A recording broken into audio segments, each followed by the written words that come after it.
FBI always thought Mobile was kind of a sleepy little town. Yeah, really nothing big goes on in Mobile, Alabama. But there was one case that I wanted to highlight real quick was Omar Hamami. He actually went to high school with my daughter. He was on the boys' soccer team. Mr. Hamami decided that he wanted to be part of Al-Shabaab. So he left and went over to Africa, and he was known as the American. And he, all indications were that, when we found out, so of course we find out from the intelligence community that, hey, there's this guy who's the American. Who is he? Oh, his name is Omar Hamami. Oh, he's from Mobile. Mobile, you need to tell us what you know about him. Is he a threat? Is he associated with anyone? Blah, blah, blah. Omar, I don't believe, is any longer with us. I think that he crossed someone in Al-Shabaab and they took care of him. That was the intel that they had on him, that he's no longer there. Now what? Okay, next is the Central. Oh, okay. So I'm in Mobile, and I've been there for about 3 years. Went through Katrina. Katrina was interesting because Katrina was a lot of fraud. Tons of fraud. These people coming in saying they're going to roof your house and all this stuff. So we started doing a bunch of that. And I got a phone call one day from the assistant director of counterterrorism division. He said, hey, we'd like you to go to Baghdad, Iraq, and be our on-scene commander. And I'm like, what? And he said, yeah, we've got 130 agents that are over there, and we're working with the military, and we're doing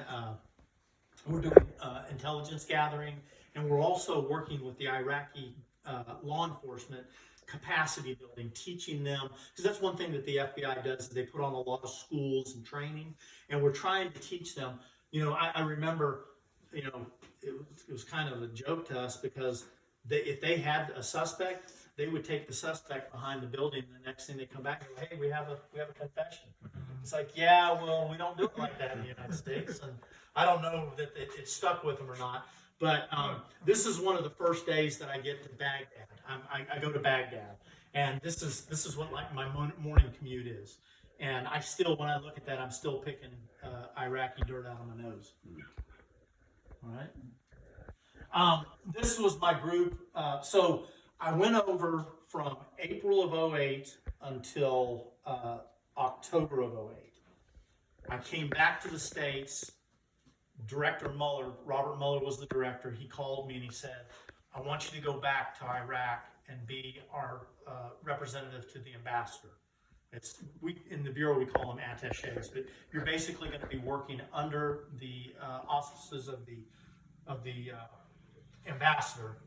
So I said, well, if I'm that generation, if that's what you want me to do, yes sir, I'm gone. So I went back over for another year. This was actually my, I think it was my send-off. I was getting ready to get in the chopper and go. That was pretty cool. I always respected the military. I wish I had gotten into the military. I went the law enforcement route. So for me to be able to work with the military was like an absolute dream come true. I mean, it was the needs, and you're going to see in a minute another reason why. So if you get a chance, I actually had a short video that I was going to play for you, but you can get it on the computer. This is Admiral William McRaven. Some of you may be familiar with him. He did a speech at the University of Texas. It's a graduation speech. It is one of the most awe-inspiring speeches you have ever heard. Is there any way we can go on to YouTube? No, it's not playing. Never mind. So you talk about, is he the one that talk about making your bed? Yeah. Making the bed. That's him. Yeah, So I got to work. I was on his personal executive staff. And one of the things that they did was they took a representative from the FBI, from CIA, from State Department, from NGA, from DIA. I think it was like 5 or 6 of us. And we were assigned to the admiral. He was the Joint Special Ops, the JSOC commander in Iraq at the time. We actually moved to Afghanistan, and we were in Afghanistan for a while. But this man, if you get a chance, please watch that video. It is the most incredible. It has inspired so many young adults. But he was the true. I watched him. So most of the people that worked under his command. Now I never went out into the red zone. I was always with command with him. He didn't go out either. but they would send out the SEALs and Delta, and they would go out and they would hit their objectives. We actually did have FBI that would go with them after they went in and secured the scene. The FBI agents were trained to get the evidence, so they knew how to get the computers and the phones and all that stuff, and to preserve them. But I remember watching him. He was dressing down one of the Delta operators. Something had happened, and all he did was put an inflection of disappointment in his voice. Never raised his voice, but let this guy know how disappointed he was. And I swear to God, this guy who was the tip of the spear just melted. He is the most incredible. He actually was the architect for Bin Laden. He led the Bin Laden raid. He was the one that came up with it and did it. And so that for me was one of the most incredible times in my FBI career. He's a SEAL. Yeah, he was a SEAL. All right. This is just a fun fact about Baghdad, Iraq. This was the presidential palace. In a minute, you're going to see where our office was, I think. So Saddam had this built, and these are about 4 foot tall. So he had that built. He put salt water in. He had them bring in dolphins. The dolphins lasted like a day and died. So he got all mad, and I imagine someone probably got into trouble. So go ahead. He had this statue. They had the statue built to where the water would come out the fish's mouth. I think that's probably carp from the Tigris. I used to have to go to these meetings with generals, Iraqi generals, and stuff like that, and I was always so hesitant into what I would eat. And you have to be careful because you can insult them in a heartbeat. So you had to try stuff. But I remember I got a hold of some Tigris carp one time, and I was glad for Cipro. I think it was Cipro, whatever that stuff that keeps you from being. This was our very first office in the presidential palace. While I was there, we actually transitioned to the U.S. Embassy, which was separate. But yeah, it was a very interesting place to go to work. All right. This was the ambassador that I worked for, Ryan Crocker. This was an example of some of the meetings that I would go to. This was my interpreter. So he'd sit there. Sometimes, go ahead. Sometimes I'd wear the earpiece so I could, they had the interpreter talking. They'd always give us the tea, chai tea. I like the chai tea better than the Turkish coffee, but it was real good. But it was kind of a more diplomatic role than I had ever expected it to be. So I had to learn. Go ahead. It's some little old fella from Jay, Florida. I know, from Berrydale. Can you believe it? Yeah. Now this was exciting for me because the FBI, not in Iraq, it was in other countries. We had recovered a lot of artifacts that had been stolen during the invasion by Kuwait, and we were able to. I was a representative that was able to get that back to them. And what was so awesome, and I back then you're not thinking I'm going to be doing a PowerPoint presentation years from now. But I wish I had details on this stuff because these were things that were from Nineveh, from Babylon, all these historical sites within Iraq. That's where these things came from. And all of them were before Christ. They were BC stuff. And it was just one of the most gratifying things that I'd ever had a part of. This is the Minister of the Interior. So I started meeting with him. I met with him, pretty frequent. First time I meet with him, he's kind of sizing me up. Second, third time. The fourth time we get ready to leave, and he grabs my hand, and we walk out holding hands. And if you're not expecting that, it kind of takes you back a little bit. Yeah. And I'm just like, so I'm going with it because he's a big wig government official. So I'm walking with him, hoping no one's taking pictures, damned if they did. And then the interpreter, when we got in the car, the interpreter's like, he's just like, oh my God, do you realize what that means? And I'm like, I have no idea what it means. I know what I think it means, but you tell me what it means. And he said, you have endeared yourself to him. He has the utmost respect for you because the people before him, you didn't see a lot of hand holding. and he very much respects you. He actually, I remember one time I was back here on leave and from Iraq, and they called me and they said that Minister Bellani was going to be coming to the FBI headquarters to meet with the director, and the director wanted me there for the meeting. And I'm like, really? I'm on vacation? So I had to fly all the way up there to be with them and come back. Okay. Oh, yeah. I leave there and I get promoted to lead the Los Angeles office. And one of the coolest things I got to do, if anybody knew Dad, I got to have my picture taken there. He was very proud. He used to tell a story, and Wayne probably knows him better than me, but he had an FBI hat. And I always hear this story about how there was these guys in one of the cow fields around there picking mushrooms, I guess from Pensacola. And he gets out of his car and he's got his FBI hat and walks out there, and he thought it was funny. I guess they thought he was FBI. Go ahead. Yeah, so in this role as the assistant director in charge, really kind of the face of the division. So I had a lot of press conferences, things like that. We had one really talented agent, and I think he caught 3 top 10 fugitives while I was there. So, and it was kind of neat because I don't know if you guys know Royce Hard, but Royce like sends me a text one day and goes, "Hey, dude, I just saw you on national news." I'm like, oh, okay, cool. Go ahead. I'm not going to go into a lot of detail, but a couple of the big cases while I was there. One was North Korea hacked Sony Pictures. I remember when it happened, and we, the FBI, knew that it was the North Koreans. It didn't take us long to figure that out. But we never thought that the U.S. government would let us give attribution to them, because that's national security stuff that they never do. So I was actually shocked when the Department of Justice said, no, a little bit about the case. So these 2 comedians did a movie called The Interview, and it was a parody on Kim Jong-un, and he did not like it. So he told his guys, you shut down Sony Pictures. And what they did is they basically shut it down. And it's what scares me about what could happen to us today, because it shut their payroll down, it shut their emails down. They were able to go in and get emails from top officials at Sony Pictures that they probably did not want published. So, okay. Another one was Michael Dorner. Michael Dorner was he was former military, but was an LAPD police officer that ended up getting in trouble. They fired him.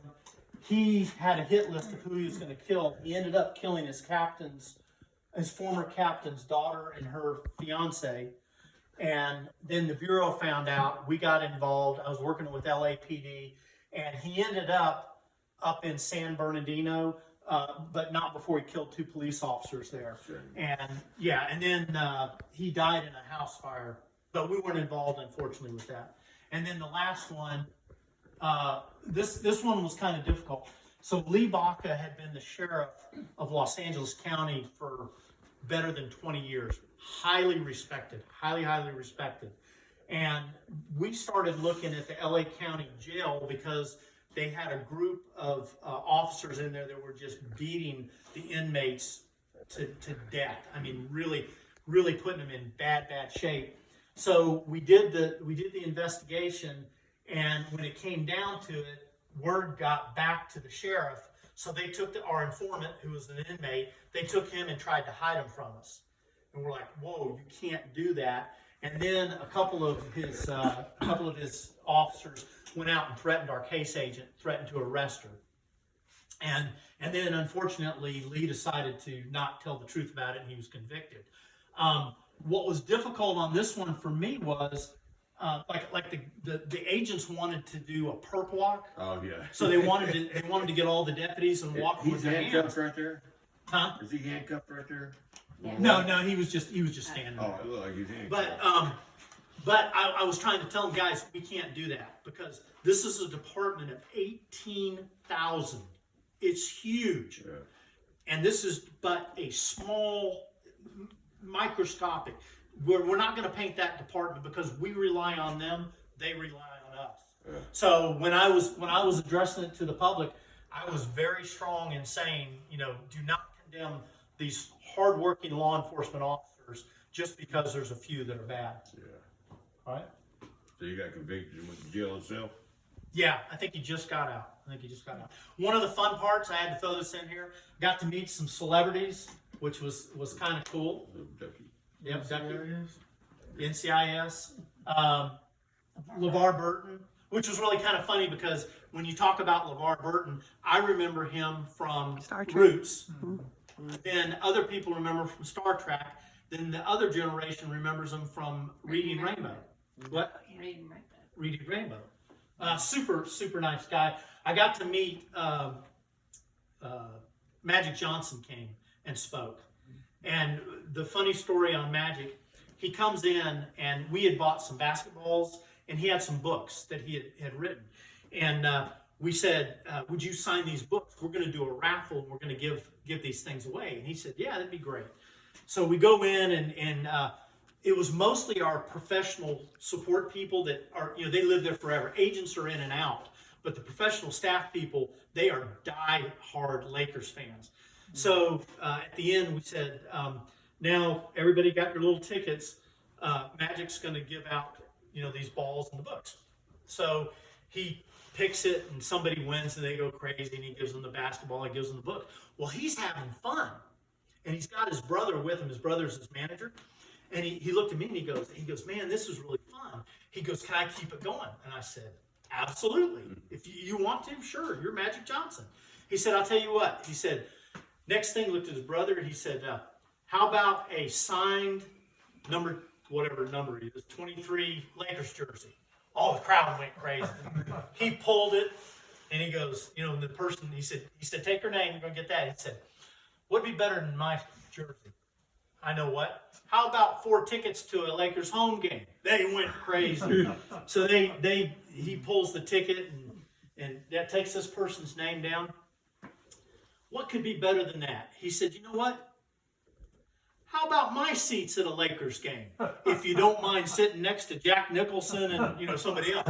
They went absolutely nuts. So he pulls that one. So it was great. Next day, the division attorney comes up to me and says, hey, ethics violation, they won't allow them to have those things because they're over $25. So I had to call these poor